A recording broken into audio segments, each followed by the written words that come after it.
Hi guys, welcome back dito sa ating vlogs. Ayan, may share lang ko sa inyo guys tungkol sa ating Facebook page na matagal na tingga. Dahil nagkaroon ako ng limited monetization at saka unoriginal content. So maraming beses ako nag-appeal niyan kay Facebook. Pero hindi niya tinatanggal yung violation ko. So hindi ko talaga mahanap kung saan yung problema. Kasi puro original naman yung mga videos ko. Lahat ako naman yung nandoon sa videos. So, nung isang araw, habang nandito ako sa kwarto ko, nag-aantay ako na uuwi yung amo ko tsaka yung mga alaga ko. Ang ginawa ko, in-scroll ko ng in-scroll yung mga old videos ko. Tiningnan ko siya. Tapos, bawat video ikiniklik ko, tinitingnan ko kung naka-green check.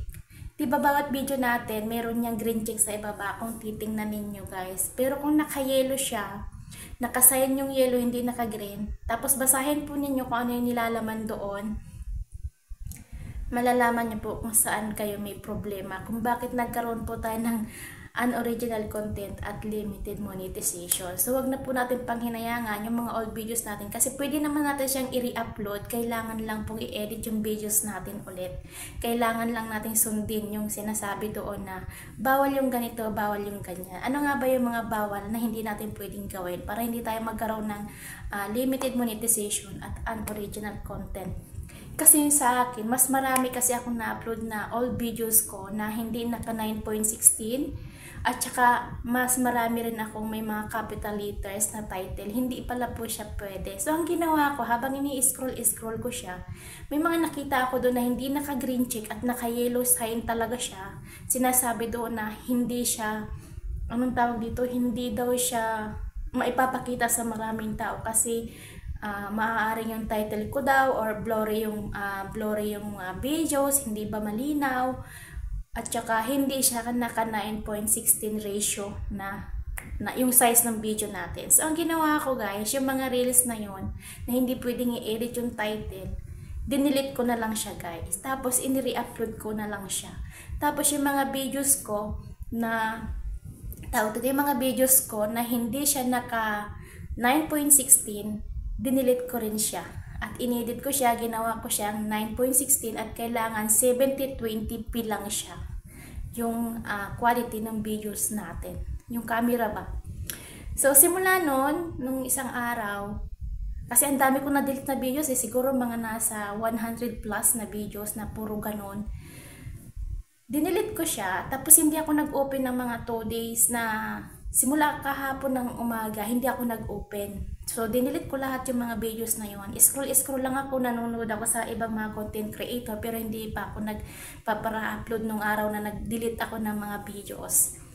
So, kagabi, pag open ko ng Facebook ko, ng page ko, nandun ako sa kabilang bahay, pag open ko, meron akong natanggap na notification na sabi doon na ganito yung sinasabi na pwede na ulit kumita yung mga videos ko. So, ikinlik ko ngayon yun, napunta ako doon sa profile ko at doon ko nga nakita na gumanon, may mga balloons na lumipad. Tapos nagulat ako na active na ulit yung monetization ko.